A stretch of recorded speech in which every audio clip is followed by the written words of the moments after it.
Chiefs Bills is a headliner that could have We're very well here. been We're getting here. We're here. We're worthy of a what you've all prime been waiting time for. worthy of a prime time spot, but because it is the Yeah. only 4:25 p.m. Eastern time start time, I think the entire country is going to be able to watch this one close out between two teams that know each other very well, that have been in each other's way of Super Bowl runs over the last 3 or 4 years. Carmen, a lot of things to break down with this game, but your matchup that matters here. What do you got? Yeah, honestly, I struggled with this because there's so many different ways. There's so many good matchups, and I'm so excited to see so many different things. But I settled on just talking about DeAndre Hopkins and against these Bills corners. There we go. Hopkins this season, his receiving stats with the Chiefs, which happened at the trade deadline: 17 targets, 14 catches for 171 yards, 47 yards after the catch, 2 receiving touchdowns, 10 catches gaining a first down, no drops, by the way, which was such an issue for Patrick Mahomes dating back to last season with his receivers. 3 contested catches, 5 catches gaining 15 or more yards. This is something that I just think that Patrick Mahomes was missing so incredibly, which was the guy that he can just throw the ball up to and is going to come down with those contested catches. That is DeAndre Hopkins' specialty, even in his big age. And this is something that now Patrick Mahomes, like giving him a guy like that, it's over for the rest of the league in so many ways. I don't know how we allowed this to happen collectively, because it's incredible to witness, and the Bills cornerbacks are going to have quite the task in stopping this kind of blossoming relationship between Hopkins and Patrick Mahomes. Coverage grade this season, 5th overall for the Bills, 75.2, which is great. 76.8 PFF grade overall with among cornerbacks overall.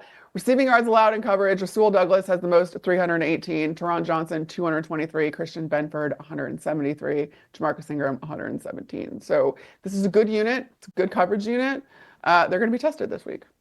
I'm going to shout out the In the Trenches show that myself and Ollie Conley do in the earlier parts of the week. And Ollie did a great job, bringing up some great statistics with the Bills offensive line and how good they have been this season, in particular when they've gotten really creative with those jumbo packages, adding a 6th offensive lineman on the field, and not only how often they have run it as of late, but how successful they have been doing it, very comfortable getting in those power sets with an extra offensive lineman. And we know that they have the 2 tight ends and Dawson Knox and Dalton Kincaid as well. Very excited to see how the Bills offensive line holds up against a Chiefs defensive line that Steve Spagnuolo is not afraid to put multiple defensive linemen on the field. He's not afraid to go, 5 wide when it comes to guys with their hand in the dirt. Leo Chanel is a linebacker, but they can use him anywhere from a stand-up nose position all the way to a wide 7. He is sort of an X factor and a wild card here in how Spagnuolo operates that front.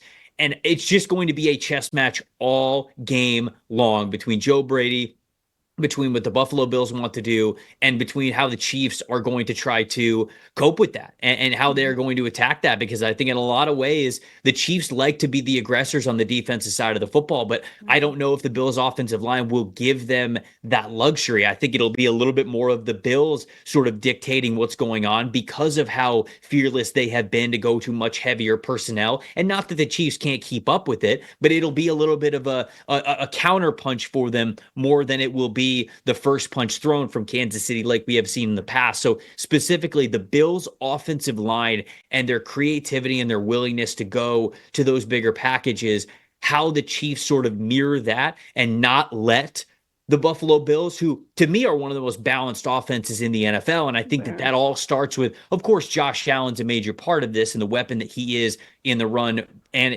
as a passer.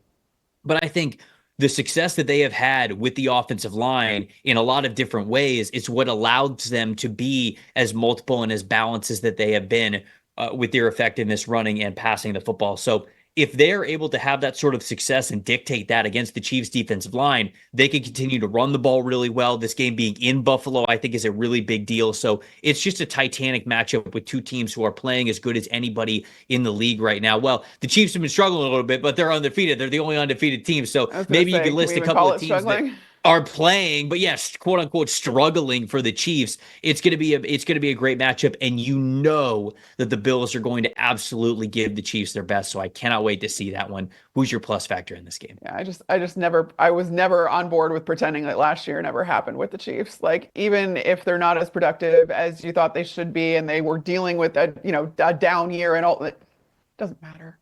It doesn't matter. But I'm glad that you talked about the Bills offensive line, because they are actually my plus factor here.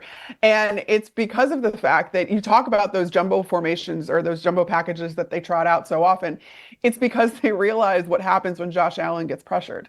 It's not pretty a lot of the time. He's got a 46.3 passing grade when under pressure, 60.3 completion rate this season, 60.3% completion rate this season overall.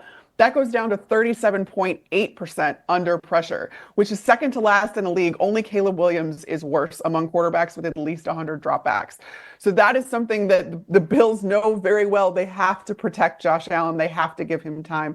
They have to let him, feel safe and protected behind that offensive line, which has done a beautiful job of it. And again, because they aren't afraid to add help to the protection scheme, whether that is as much as another offensive lineman that's attached to the formation, or they are using those two tight ends as an extension of the offensive line. They're very, very good at that, because they understand the stakes of, if they don't, they are not allowing their quarterback to be at his best. And that's going to be crucially important against, again, like you're saying, a really good Chiefs defense, a really good Chiefs defensive line, something that's very creative, that can bring pressure from all over. That's not something Spags is afraid to do. So I'm very interested to see how that ends up going. But I think how well this Bills offensive line holds up is the plus factor here. I'm going to echo Dalton Wasserman on the Grades Release show this week and give Greg Rousseau his flowers for how well he has played this year, but particularly as of late, going back to just last week. Rousseau played on 41 of 46 or 41 of 64 snaps last week, 90.1 overall grade for them. When he was on the field, their run defense grade was so much better. Their pressure rate was so much better. He had 2 run stops, 2 pressures in this game, a strip sack. Greg Rousseau, to me, is one of the most underrated players in the NFL right now. And I think the Bills just get credit as a team overall for how well they play together. But without Greg Rousseau on that defensive line, the Bills just straight up would not be having as much success as they are. You can use him in so many different ways. And in particular, in this matchup, there have been struggles with the right tackle spot of the Kansas City Chiefs. Kingsley Suamataia has really struggled, 25.1 pass blocking grade last week. Wanya Morris has been better, but is still not as reliable as you want on the line of scrimmage. And so you have the flexibility to put Greg Rousseau right up against whoever is struggling the most on the Chiefs offensive line. And so to me, he's a major plus factor, because he has been the Bills plus factor so far this season and how well they are playing. Love it. Thanks for watching, everybody. Make sure you like and subscribe the video. And if you don't have a PFF Plus subscription, you can get one to see all the premium stats that we talked about here on the show, plus the expert betting and fantasy advice over at subscribe.pff.com. The description is also right below. So if you are not a PFF Plus subscriber, you can become one today.